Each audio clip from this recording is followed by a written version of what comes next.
સૌપ્રથમ મુદ્દા પર તો સૌથી પહેલા મુદ્દામાં વાત એ ભયાવહ ઘટનાક્રમની કે જે હાલ તો ગુજરાતની શાંતિને જ જેને હણી લીધી છે। રાજકોટ અગ્નિકાંડનો આજે 5મો દિવસ છે અને અનેક સવાલ હજુ પણ ઉકેલવાના બાકી છે। વાત કરીએ તો સમગ્ર મામલે આજે વધુ એક આરોપીને ઝડપી પાડવામાં આવ્યો છે। ટીઆરપી ગેમ ઝોન વડી જે તે જગ્યા છે ત્યાં 3 માલિકોમાંથી એક કિરીટસિંહ જાડેજાની આજે ધરપકડ કરવામાં આવી હતી અને જગ્યાના માલિક હોવા છતાં કેમ સમગ્ર બાબતમાં આંખ આડા કાન કર્યા તે અંગે તેની પૂછપરછ હાથ ધરાઈ હતી। તો બીજી તરફ રાજકોટ પનપા કમિશનર ડીપી દેસાઈએ એક્શનમાં આવી સમગ્ર શહેરમાં ફાયર સિસ્ટમની તપાસના આદેશ આપ્યા છે। જોકે સમગ્ર મામલે રાજકારણ પણ ગરમાઈ ગયું છે અને રાજકોટ અગ્નિકાંડના જવાબદારોને જેલ ભેગા કરવાની માંગ સાથે આજે કોંગ્રેસ નેતાઓ અને કાર્યકરોએ રાજકોટ કલેક્ટર ઓફિસ ખાતે વિરોધ નોંધાવ્યો હતો। તો તપાસના ધમધમાટ અને વિરોધ વચ્ચે આજે ગાંધીનગરમાં રાજકોટ અગ્નિકાંડ મામલે મહત્વની બેઠક મળી હતી। રાજ્ય ગૃહપ્રધાન હર્ષ સંઘવીની ઉપસ્થિતિમાં યોજાયેલ આ બેઠક બાદ જાહેર કરવામાં આવ્યું કે દુર્ઘટનામાં જવાબદાર એક પણ અધિકારીને છોડવામાં નહીં આવે। જે પ્રાથમિક દ્રષ્ટિએ આપણને જે ઉપલબ્ધ થયેલું એની રજૂઆત કરી છે।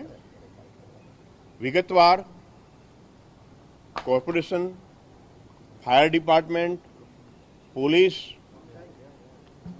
કોર્પોરેશન, પીજીવીસીએલ કે અન્ય કોઈ પણ માણસ આમાં જવાબદાર હોય તો એને શોધી એના વિરુદ્ધ સખ્તાઈથી કાર્યવાહી કરવા માટે માનનીય ગૃહમંત્રી સાહેબે સૂચના કરેલ છે અને એમણે ચિંતા વ્યક્ત કરી છે કે કોઈ પણ પ્રકારનો ભવિષ્યમાં આવો બનાવ ના બને એની ફૂલપ્રૂફ સિસ્ટમ બનવી જોઈએ અને તંત્રમાં જવાબદેહી એકાઉન્ટેબિલિટી કોઈ પણ રીતે આપણે સ્થાપિત કરવાની છે।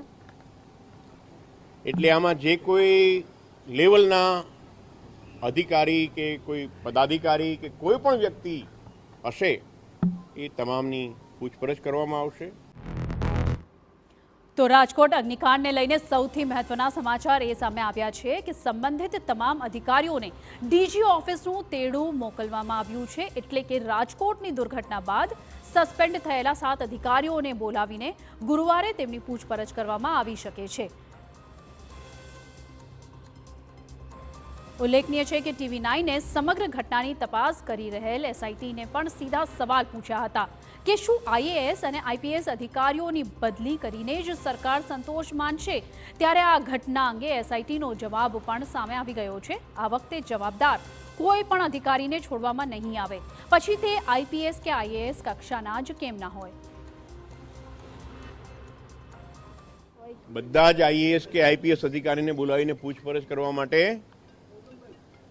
માનનીય ગૃહમંત્રી સાહેબે સૂચના સ્પષ્ટ આપી છે કે કોઈ પણ હોય, એ આઈએએસ હોય, આઈપીએસ હોય, આઈએફએસ હોય કે મેં કહ્યું ને સૌથી પહેલા એ તમામની પૂછપરછ કરવામાં આવશે। તમે જોશો 1-2 દિવસમાં જ તમામ અધિકારીઓને બોલાવવામાં આવશે, ઇન્ટ્રોગેશન કરવામાં આવશે। તો આ સમગ્ર મામલે વાત કરવા મારી સાથે હાજર છે મારા સંવાદદાતા કિંજલ મિશ્રા। જે કિંજલ, તમે સમગ્ર મામલે શરૂઆતથી નજર રાખી રહ્યા છો, આખરે આજે જે મહત્વપૂર્ણ બેઠક 6 વાગે થવાની છે, શું છે એમાં વધુ વિગતો? બિલકુલ, સવારથી બેઠકનો દોર છે તે ગાંધીનગર ખાતે ચાલી રહ્યો છે। ખાસ કરીને જે એસઆઈટી દ્વારા અત્યાર સુધીમાં ઇન્વેસ્ટિગેશન કરવામાં આવ્યું તેમાં કયા પ્રાથમિક તથ્યો બહાર આવ્યા છે તે અંગે ગૃહમંત્રી સાથે ચર્ચા છે તે થઈ હતી, જેમાં કેટલાક શંકાસ્પદ જે અધિકારીઓની શંકાસ્પદ કહી શકાય રોલ છે તે પણ સામે આવ્યા છે અને એક કારણ છે કે આવતીકાલે વહેલી સવારથી ડીજી ઓફિસ ખાતે અધિકારીઓને તેડું છે તે આપવામાં આવ્યું છે। તેમના જવાબ છે તે લેવામાં આવશે અને અત્યારે જો વાત કરવામાં આવે તો અત્યારે મહત્વપૂર્ણ બેઠક છે ફરી એકવાર ગૃહ મંત્રાલયમાં શરૂ થઈ ચૂકી છે। એસઆઈટીના તમામ સભ્યો, લો એન્ડ ઓર્ડરના ડીજી, રાજકોટ પોલીસ કમિશનર સહિતના અધિકારીઓને અહીંયા હાજર રાખવામાં આવ્યા છે। ખાસ કરીને એસઆઈટી જે તપાસ કરી રહી છે તે 360 ડિગ્રી તપાસ થઈ રહી છે। રાજકોટ પોલીસની વાત કરવામાં આવે તો રાજકોટ પોલીસ દ્વારા પોલીસ વિભાગની તપાસ થઈ રહી છે, ત્યારે એસઆઈટીની તપાસ અને રાજકોટ પોલીસની તપાસમાં કોઈ પણ પ્રકારનું સંકલન અભાવ ન રહે, તમામ અધિકારીઓની જવાબદારીઓ છે તે નક્કી થાય અને તે અંગે ચર્ચા થાય, તેની માટે સહી અને મહત્વપૂર્ણ બેઠક છે તે ગૃહ વિભાગમાં શરૂ થઈ ચૂકી છે. વીરુ, જી, ખૂબ આભાર કિંજલ તમારો. આ સમગ્ર મામલે તમે નજર રાખતા રહો, કારણ કે એક ખૂબ જ મહત્વપૂર્ણ બેઠક અત્યારે યોજવામાં આવી છે અને આવતીકાલે તમામ સંબંધિત અધિકારીઓને પણ પૂછપરછ કરવા માટે તેડું મોકલવામાં આવ્યું છે.